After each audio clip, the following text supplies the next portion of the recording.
Hi, Eric Gibaud, ericgibaud.com, and today my 5 tips for September 2019. Let's start.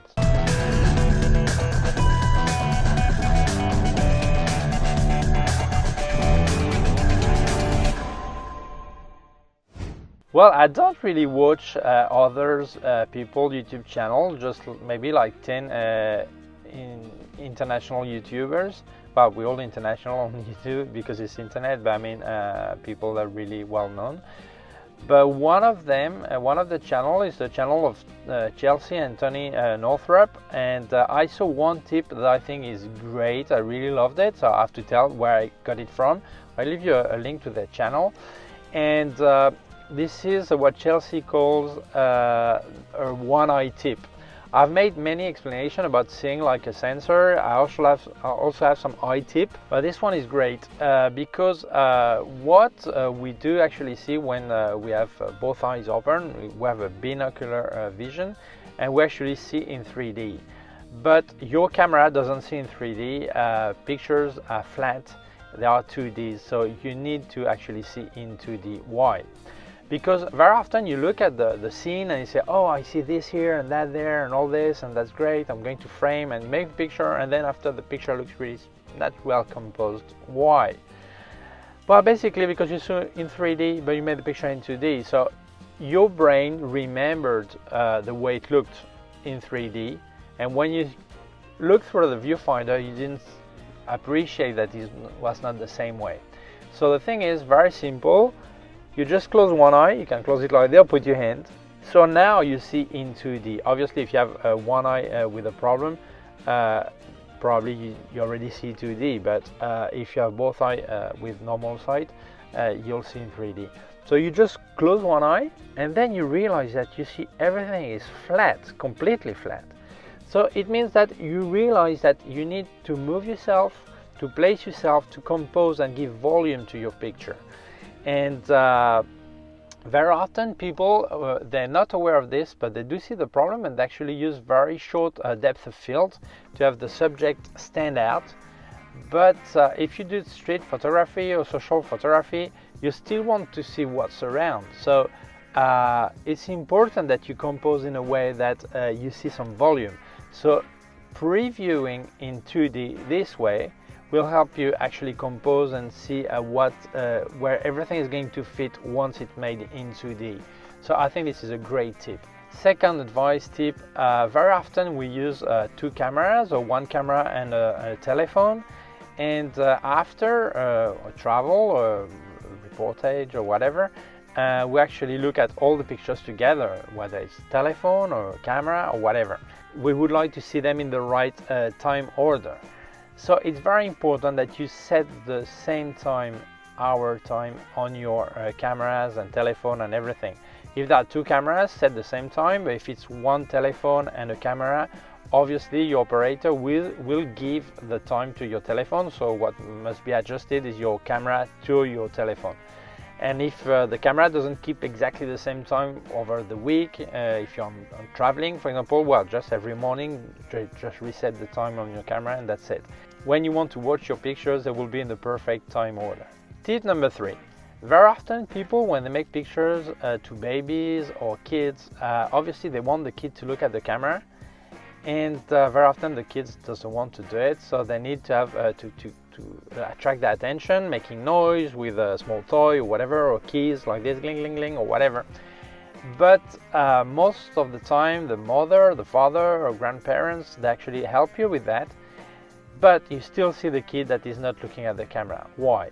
Right now I'm looking at the camera and you see I'm looking at you, and right now I'm looking at the screen and you see I'm not looking at you. So the closest you are to the person, the more this is going to show this way. So it's important that the intent to get the attention of the kid must be done in the axis of the camera. So it's very important, if you do it yourself, move the key rings or the noise you make just below your lens, or if someone is helping you, this person must be above your head in the axis of the camera, or just below you, depends if you're kneeling or you're standing or whatever. But it's important that that noise, or if they're speaking, do it in the same act, so the kid is going to watch exactly towards your camera, because even if they're looking at that person, it will be in the same axis. Tip number 4. Very often people don't know if they need a second battery or not. I say yes, you always need a second battery for your camera. Why? Before there was a thing called a memory effect that made that if you use your battery at off, you used off power, and when it was off empty, you actually charge it again.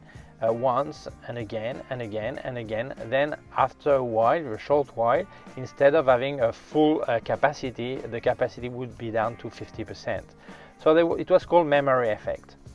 Now they said they don't do that anymore. Now cameras don't need to be fully discharged to be charged again.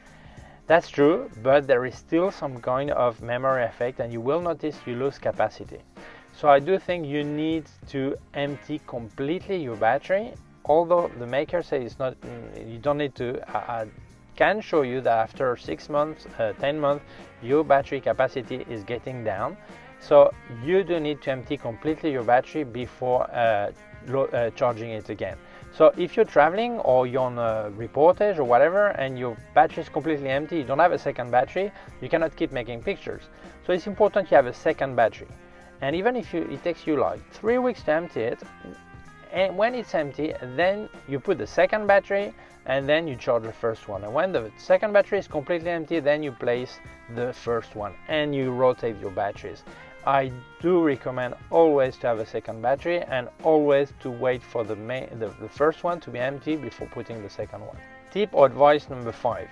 People make too many pictures, but actually it's not the fact that they make too many pictures, they give too many pictures. I especially speak about pictures you make to people. I see people say, I'm going to do a portrait shooting and I'll give you 60 pictures or 100 pictures. And this is crazy. This is crazy. It means that if that day you make 300 pictures and you're going to give 200, obviously this is impossible. You cannot have 200 good quality pictures. Well, you can, but if you're a pro, you don't need 200. So likely you'll make you will trigger 100 to give 15 or 20 or even less. But if you're an amateur, you will probably shoot more and you give more. This is nonsense. This means you do not ask yourself better quality. You must oblige yourself to select only 10, 15, 20 at the most. And then this means you will be able to analyze your work and see this one is good, this one is better, this one is bad, this one is even worse. And you must keep only the best one. And this way, when you select the best one, you'll also look at the bad ones and you see what was wrong with that and you gain to better your technique. Well, this is it. These were my 5 tips for September 2019. I hope you like them. If you think this video may interest anyone, please share it on social network. If you have not done yet, please subscribe to my YouTube channel. There's a small button on here, also a small bell. If you click on it, you'll get notified when I upload a new video. My website, ericgibaud.com. If you have any question, you can leave a comment below, send me an email to info@ericgibaud.com. Below, I also put links of my gear on Amazon and also links to other parts of my YouTube channel. Thank you very much. Bye.